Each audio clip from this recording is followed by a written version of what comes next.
नमस्ते everyone, Monika astrology में आपका बहुत बहुत स्वागत है। आज हम चर्चा करने जा रहे हैं वृश्चिक लग्न की।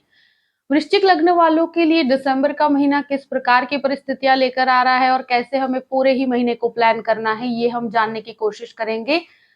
सबसे पहले हम बात करते हैं ग्रह गोचर की। बुध जो है वो 3 दिसंबर से 27 दिसंबर तक धनु राशि के अंदर रहेंगे। सूर्य 16 तारीख को धनु राशि में प्रवेश करने जा रहे हैं। शुक्र जो है वो 5 दिसंबर से 29 दिसंबर तक धनु राशि के अंदर रहेंगे। गुरु और शनि मार्गी हैं। मंगल जो है वो वक्र अवस्था में वृषभ राशि के अंदर है और इस प्रकार से कुछ गोचर हैं। अब बात करते हैं आपके लग्न से, शुरुआत करते हैं। वृश्चिक लग्न और लग्न का जो स्वामी बनता है वो होता है मंगल। और मंगल जो है वो आपके 7वें घर के अंदर यानी कि वृषभ राशि में मंगल वक्र अवस्था में भी चल रहा है और 15 तारीख तक सूर्य लग्न के अंदर रहेंगे। गुरु की पूर्ण दृष्टि आपके लग्न पे पड़ रही है, ये एक बहुत इंपॉर्टेंट एस्पेक्ट है आपके लिए। सूर्य मंगल का दृष्टि संबंध भी रहेगा। एक तरह से 15 तारीख तक का जो समय है वो बहुत इंपॉर्टेंट है, क्योंकि अगर कोई गवर्नमेंट एग्जाम की आप प्रिपरेशन कर रहे हैं या कोई गवर्नमेंट के कॉन्ट्रेक्चुअल वर्क में हैं आप, तो उन लोगों के लिए 15 तारीख तक का समय बहुत इंपॉर्टेंट है। उनके कार्यों में बहुत अच्छे से सफलता उनको प्राप्त होगी। जो लोग कंस्ट्रक्शन फील्ड में हैं उन लोगों के लिए भी बहुत अच्छी सफलता है। और एक तरह से जो पुलिस की एग्जाम्स की तैयारी कर रहे हैं या कोई भी अथॉरिटेटिव पोजीशन के लिए आप कोशिश कर रहे हैं जो डिफेंस से कनेक्टेड है, तो उन लोगों के लिए ये शुरू के 15 दिन का समय बहुत ही एक्सीलेंट है। अगर कोई भी इंटरव्यू की तैयारी कर रहे हैं या कोई भी प्रकार का बिजनेस है, वहां पर आपके इम्प्रूवमेंट की बात की जाए तो 15 तारीख तक का समय बड़े डिसीजंस लेने के लिए बहुत अच्छा है। उसके बाद भी परिस्थितियां बेहतर ही है, मगर जो कहते हैं ना कि बहुत ही सुपीरियर लेवल के जो डिसीजंस होते हैं जो काफी समय से अटक रहे हैं, उनको आप ये समय में लीजिए, क्योंकि यहाँ पर व्यक्ति की क्षमता बहुत ही पावरफुल रहती है। एनर्जी लेवल बहुत ज्यादा रहेगा। एक चीज मैं जरूर कहूंगी कि सूर्य लग्न में होता है और गुरु की भी दृष्टि है, तो टीचिंग सेक्टर के अंदर है उन लोगों के लिए बहुत अच्छा, और जो गवर्नमेंट एग्जाम के लिए प्रिपरेशन कर रहे हैं उनके लिए भी अच्छा है। यहाँ एक चीज का ध्यान रखिएगा, बहुत ज्यादा डोमिनेटिंग होने से बचिएगा, क्योंकि यहाँ मंगल जब लग्न को देख रहे हैं और सूर्य भी वहां पर है, तो कभी कभी ईगो क्लैशेस होते हैं और व्यक्ति दूसरे के ऊपर हावी होने की कोशिश करता है। यानी कि अपने डिसीजंस को डोमिनेट मत कीजिएगा लोगों के ऊपर। थोड़ा सा मिलकर लोगों के साथ उनको समझकर फिर आगे बढ़िए, उनको अपने प्लान्स को समझाने की कोशिश कीजिए, तो और भी अच्छे रिजल्ट्स आपको मिलेंगे। बाकी ये एक बहुत ही अच्छी पोजीशन है कोई भी प्रकार का निर्णय लेने के लिए। अब बात करते हैं सेकंड हाउस की। द्वितीय भाव में शुक्र बुध की युति है। द्वितीय गुरु बनकर आपके पंचम भाव में है। ये कैसे स्थिति बनती है कि जहां पर शुक्र बुध की युति और सूर्य यहाँ 15 तारीख के बाद आएंगे, तो फाइनेंशियली आपको बहुत ही अच्छा समय मैं कहूंगी। और अगर वाणी से संबंधित कोई भी कार्य कर रहे हैं तो वहां पर टीचिंग सेक्टर के अंदर है या कोई भी मोटिवेशनल फील्ड में है या कोई भी ऐसी स्थिति कि जहां सेल्स में है आप, जहां बोल के कार्य करना है, उन लोगों के लिए ये परिस्थिति बहुत ही एक्सीलेंट है। और यहाँ आपको ज्ञान में भी वृद्धि होगी, आपकी वाणी के अंदर बहुत डेवलपमेंट होगा। एक चीज मैं जरूर कहूंगी कि जैसे लग्न के ऊपर मंगल की दृष्टि है, वैसे मंगल की दृष्टि आपके सेकंड हाउस पे भी है। तो फैमिली मैटर के अंदर आपको बहुत ज्यादा डोमिनेटिंग होने से बचना है। अगर कोई भी प्रकार की डिसीजंस हैं या कोई लड़ाई झगड़े की स्थिति क्रिएट होती है लाइक 15 तारीख के बाद, क्योंकि सूर्य भी यहाँ पर आएंगे, तो छोटे मोटे क्लैशेस, विचारों में भेद मतभेद हो सकते हैं। तो वहां पर बहुत शांति बना के डिसीजंस लीजिएगा, क्योंकि ये मंगल जो वक्री भ्रमण है तो कहीं ना कहीं व्यक्ति को शॉर्ट टेम्पर्ड बना देता है। तो फैमिली मैटर के अंदर आपको बहुत शांति से चीजों को सॉल्व करना है। बाकी फाइनेंशियली और सेविंग्स के पॉइंट ऑफ व्यू से बहुत अच्छा है। थर्ड हाउस की बात करते हैं। तृतीय भाव में शनि स्वगृही और प्लस अभी वो मार्गी भी हैं, तो एक तरह से भाई बहनों के साथ अगर संबंधों में खटास थी तो अब उसको आप डेवलप कर पाएंगे, चीजें सॉर्ट आउट हो पाएगी। जो आप काफ़ी समय से सॉर्ट आउट नहीं कर पा रहे थे फ्रेंड सर्कल में, या कोई चेंज है उसको एक्सेप्ट नहीं कर पा रहे थे, तो अब मैं कहूँ कि कोई भी बदलाव है उसको एक्सेप्ट करने पर आपको बहुत फ़ायदा होगा। और यहाँ पर अगर आप अपने कम्फर्ट ज़ोन से बाहर निकल के कार्य करते हैं, तो आपको इसके लाभ बहुत ही एक्सीलेंट मिलेंगे। प्लस ये कोई ट्रैवल बिज़नेस में भी अगर आप हैं, तो भी बहुत अच्छा है, और ये टेक्निकल लाइन वालों के लिए नई चीज़ें सीखने का समय है, उनको अपने अंदर काफ़ी इम्प्रूवमेंट महसूस कर पाएँगे वो। 4th हाउस की बात करते हैं, चतुर्थेश तृतीय भाव में, वो भी मार्गी हैं। देखिए, यहाँ पर क्या होता है कि जैसे मुख्य रूप से कहें कि प्रॉपर्टी सेक्टर के अंदर काम करने वालों के लिए तो अच्छा है, मगर आप प्रॉपर्टी लेना चाहते हैं या बेचना चाहते हैं, तो वहाँ पर थोड़े डिसीज़न्स मुझे लगता है कि डिले होंगे। दूसरी चीज़, माता के स्वास्थ्य में पहले से सुधार होगा, और यहाँ पर कोई भी लैंड से कनेक्टेड या कोई भी इश्यू जो काफ़ी समय से चल रहा है, उसको लेकर कुछ बातचीत आगे बढ़ेगी, जो हेरिडिटी से कनेक्टेड है, मदरलैंड से कनेक्टेड है, या तुम आप कुछ खरीदना चाहते हो, बेचना चाहते हो, मगर वहाँ पर जो कहते हैं ना कि जो बातचीत का समय काफ़ी लंबा रहेगा, और वहाँ पर आपको थोड़ा वेटिंग करना पड़ सकता है, कुछ डिलेज़ हो सकते हैं, मगर यहाँ डिसीज़न्स मुझे लगता है थोड़े ठहराव के साथ लेने चाहिए आपको, बहुत उतावलेपन से आपको बचना चाहिए। दूसरी चीज़ ये कहूँ कि मन के सुख का भी भाव है, तो एक तरह से पहले जो बहुत सारी दुविधाएँ थी, अब यहाँ पर आप काफ़ी सुधार अपने मन के अंदर भी महसूस कर पाएँगे, क्योंकि अब मार्गी है शनि, मगर खुद से द्वादश है, तो इफ़ेक्ट तो रहेगा। पहले से बेहतर स्थिति कहूँगी मैं, मगर चीज़ों में लिटिल बिट डिले हो तो घबराने की स्थिति नहीं है, और स्पेशली प्रॉपर्टी मैटर के अंदर।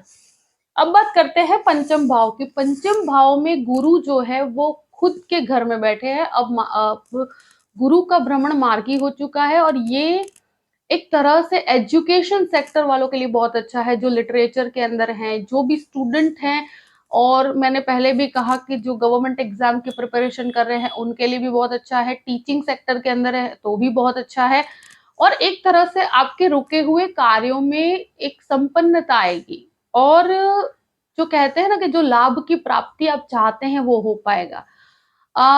एक बहुत इम्पोर्टेंट चीज़ ये भी बनती है कि अगर आप शेयर मार्केट के अंदर भी इन्वेस्ट करते हैं, तो ये महीना आपके लिए बहुत ही फ़ायदे कारक है, और अगर आप अपने संतानों के साथ कोई भी प्रकार के क्लैशेस हैं या कोई भी लड़ाई झगड़े हैं, तो उसको भी रिज़ॉल्व कर पाएँगे, और चीज़ें सॉर्ट आउट हो पाएगी। तो एक तरह से ये बहुत ही बेटर परिस्थिति कहूँगी, और यहाँ पर एक तरह से कहा जाए कि अगर संतान प्राप्ति की भी इच्छा रखते हैं, तो यहाँ पर अच्छी स्थितियाँ बनती है कि जहाँ पर आपको कोई घबराने की स्थिति नहीं। अब बात करते हैं आपके 6th हाउस की। 6th हाउस का स्वामी जो है वो मंगल है, और आपके 7वें घर के अंदर वो वक्रावस्था में है, और राहु यहाँ पर है, तो कोई भी प्रकार के शत्रु आप पर हावी नहीं हो पाएंगे। पर हो सके तो क्लैशेस में मत उलझिएगा, क्योंकि मुझे ऐसा लगता है कि जो मंगल की परिस्थिति है, लग्नेश भी वो है, 6th लॉर्ड भी वो है, तो कोई भी बिजनेस पार्टनरशिप के अंदर या आप जो भी कार्यस्थल के अंदर है, तो वहां पर क्लैशेस होने की संभावनाएं हैं, लोगों के साथ छोटे मोटे लड़ाई झगड़े होने की संभावनाएं हैं, और इसका रीजन होगा थोड़ा सा आपका अग्रेसिव बिहेवियर भी हो सकता है, और एनवायरमेंट के अंदर कुछ भी गड़बड़ी होती है, तो वहां आपका एक डोमिनेटिंग अप्रोच रहेगा। मगर आपको कोई भी इस पोजीशन में कोई भी आप पर हावी नहीं हो पाएगा, वो स्थिति को लेकर कोई प्रॉब्लमेटिक सिचुएशन नहीं है।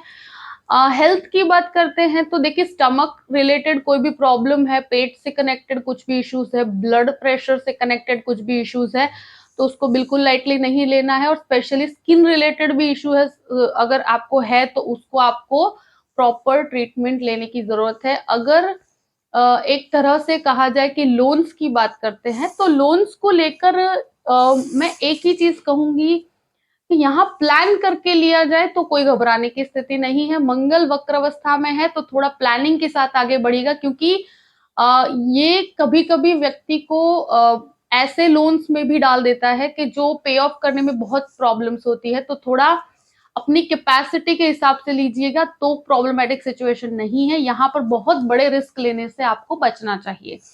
सप्तम भाव की बात करते हैं, 7th लॉर्ड जो है आपके द्वितीय भाव में है, और 7वें घर में मंगल भी है। तो देखिए पति पत्नी के संबंधों में क्लैशेस होने की संभावनाएं हैं, एक दूसरे के ऊपर एक दबाव बनाए रखने की स्थिति रहेगी। सूर्य का दृष्टि संबंध है, तो मैं एक ही चीज कहूंगी कि ये स्थिति के अंदर व्यक्ति को एक दूसरे के साथ न चाहते हुए भी छोटी छोटी चीजों में क्लैशेस हो जाते हैं और शॉर्ट टेम्पर्ड होने की वजह से। बाकी अगर आप जॉइंट में बिजनेस करते हैं तो यहाँ पर स्थितियां फिर भी अच्छी है, मतलब आपको काफी लाभकारी स्थिति है अगर पति पत्नियों के साथ मिलकर आप कार्य करते हैं तो।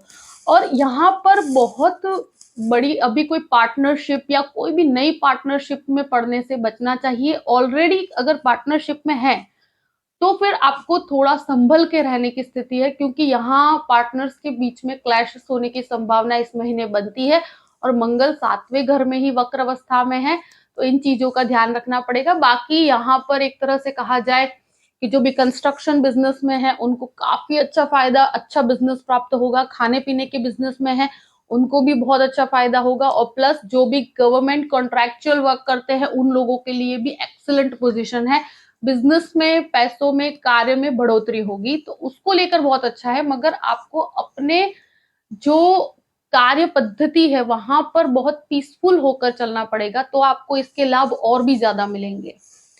8वें घर की बात करते हैं। 8वें घर का अधिपति बुध होकर सेकंड हाउस में है, और ये एक तरह से रिसर्च और कोई भी इस प्रकार की स्थिति है कि जो कहीं पर भी आपका वीजा फाइल अटक रहा है या कोई भी फॉरेन लैंड से कनेक्टेड आप कुछ एजुकेशन के लिए बाहर जाना चाहते हैं, उसके लिए आप काफी समय से इंतजार कर रहे हैं, तो अब चीजें आपके फेवर में आएगी और ये महीना आपके लिए बहुत ही अच्छा है उस चीज को लेकर।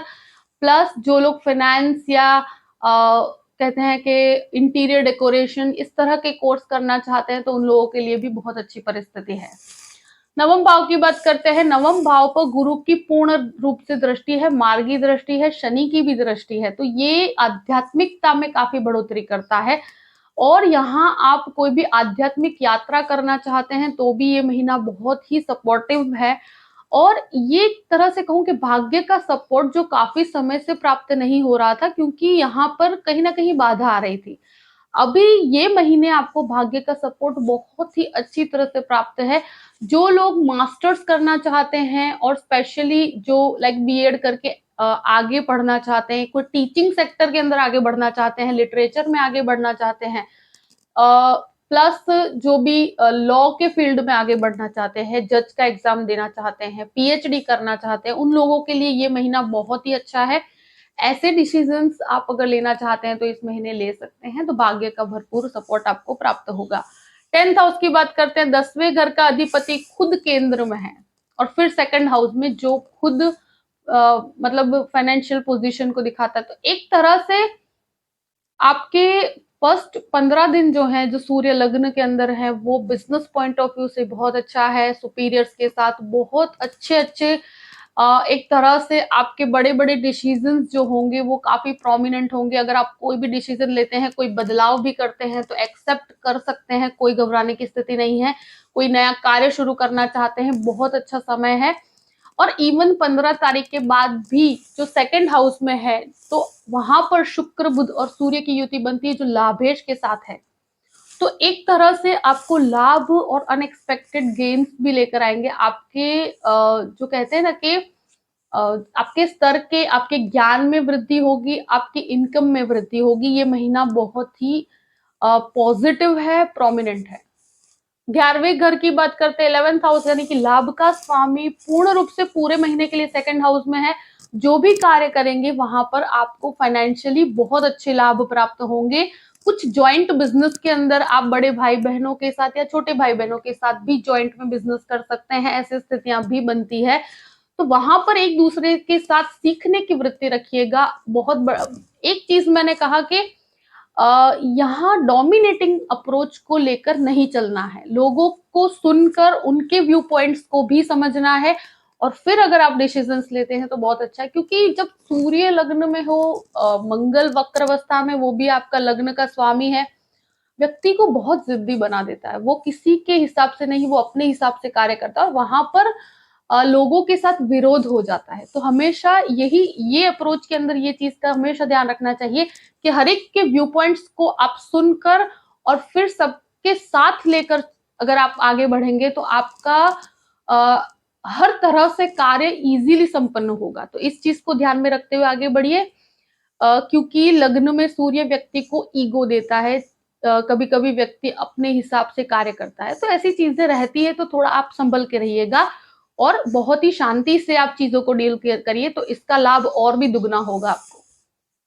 12वें घर की बात करते हैं। 12वें घर का स्वामी है शुक्र, जो आपके सेकंड हाउस में है, केतु वहां पर है। स्पिरिचुअल डेवलपमेंट बहुत अच्छा है। एक चीज मैं जरूर कहूंगी कि कोई भी प्रकार का अगर लीगल मैटर चल रहा है तो वहां पर आपके लिए रिलीफ है, कोई घबराने की स्थिति नहीं है। दूसरी चीज, यहाँ पर कोई भी फॉरेन लैंड से कनेक्टेड कुछ खर्चे हो सकते हैं, वीजा से कनेक्टेड, या आप फैमिली मैटर के अंदर या घर के अंदर कुछ ऐसे खर्चे जो आपको एज अ रिस्पॉन्सिबिलिटी भी निभाने पड़े, तो उन खर्चों को आपको उठाना पड़ सकता है। तो थोड़ा खर्चों को प्लान करके चलेगा, क्योंकि ये महीने मुझे ऐसा लगता है कुछ एक्सपेंसेस निकल के आ सकते हैं। और प्लस कोई भी इन्वेस्टमेंट भी आप बाहर करते हैं तो वो आपके लिए काफी फेवरेबल रहेगा। तो वो कोई घबराने वाली स्थिति नहीं है, बस अपने खर्चों पे नियंत्रण रखिएगा। और जो भी परिस्थिति है मैंने आपके सामने रख दी है। आई होप कि ये वीडियो आपको पसंद आया होगा। पसंद आए तो लाइक भी कीजिएगा और सब्सक्राइब भी कीजिएगा। अगर आप मुझसे कंसल्टेशन लेना चाहते हैं तो डिस्क्रिप्शन बॉक्स में मैंने अपना ईमेल आईडी दिया हुआ है, astrologymonica@gmail.com। आप उस पर मेल कर सकते हैं। मैं आपको पूरी ही जानकारी प्रदान करूंगी कि कैसे मुझसे कांटेक्ट किया जाए और कैसे मुझसे कंसल्टेशन लिया जाए। देखो, परिस्थितियों को देखते हुए अपने पूरे ही महीने को प्लान कीजिए और हमेशा खुश रहिए। Thank you so much. जय श्री कृष्ण।